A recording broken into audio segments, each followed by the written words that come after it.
Every quarter, we deliberate who business owners and their executive management would like to hear from. We all agreed Donald Trump would bring our readership tremendous benefit and that your story is as timely as it is interesting. I would like to start the interview, Donald, by thanking you for accepting our invitation. Well, thank you very much, Jeff. It's an honor to be here. You're the consummate Phoenix man. Your recovery from the 80s has inspired a lot of people who've been gotten into trouble or have not done well. And in this economy, it's a good story for a lot of people out there suffering. Where do you get the inspiration from? Why don't you throw the towel in when most people would have? And where does that come from? Well, in the early 1990s, Jeff, I was in deep trouble. I owed billions of dollars. The real estate markets had totally collapsed, and it really looked pretty bleak. But I just loved my lifestyle, and I didn't want to change my lifestyle. And I figured the best way not to change it is to come back and keep making lots of money. A lot of my friends went bankrupt. I never went bankrupt, but they certainly went bankrupt. Most of them you've never heard from again. So I just really fought. I didn't think too much about it. They all say I have a great comeback. I mean, the Guinness Book of World Records says I had the greatest personal financial comeback of all time. And I don't view it that way. I still go to the same desk and everything else. But I guess it was somewhat of a comeback. It was a lot of work. I wouldn't want to do it again.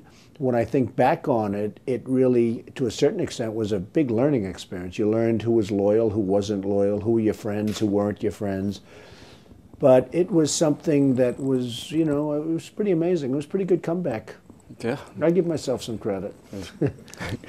On The Apprentice, we threw a lot of questions around.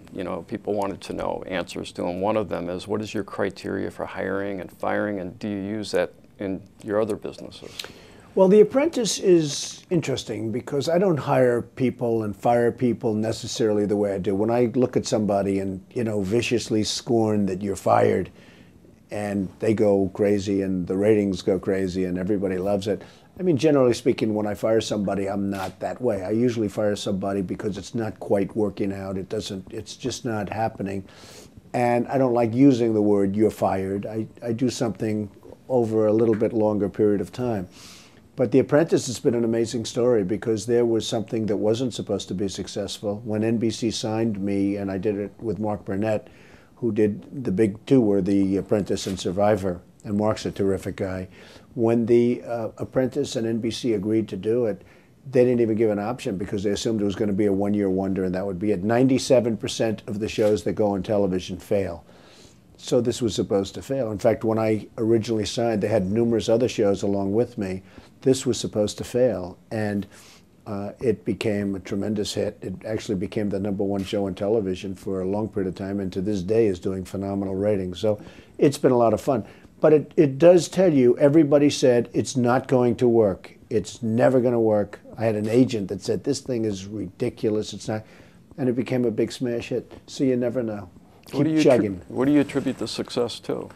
Well, there have been 15 copies of The Apprentice. All of them have failed. I won't use the names of the people, but all people that you know and interview. And, 15 people tried it. And they literally, some of them were exact copies. In all fairness, Martha Stewart, just to use a name, and I like Martha, but hers was actually done as The Apprentice.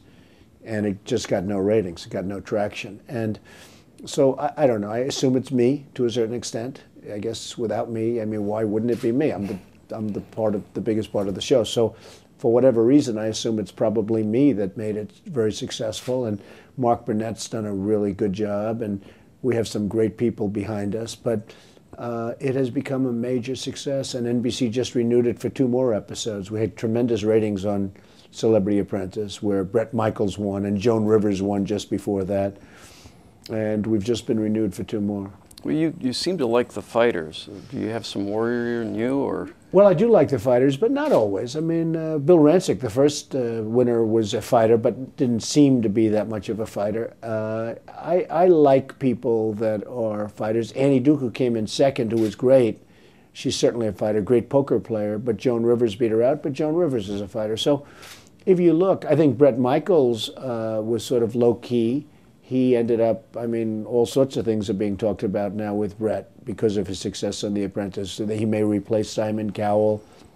He's on tour doing fantastically well. He was on American Idol the other day, the day after The Apprentice, he went on American Idol. So, you know, here's a guy that was a rocker that wasn't doing particularly well, and now he's one of the hottest guys. So a lot of people owe me for getting them on The Apprentice, but The Apprentice has become such a big hit, and I like it. Well, my wife likes it too. Well, that's good. Everyone Thank her. likes it. It's very nice.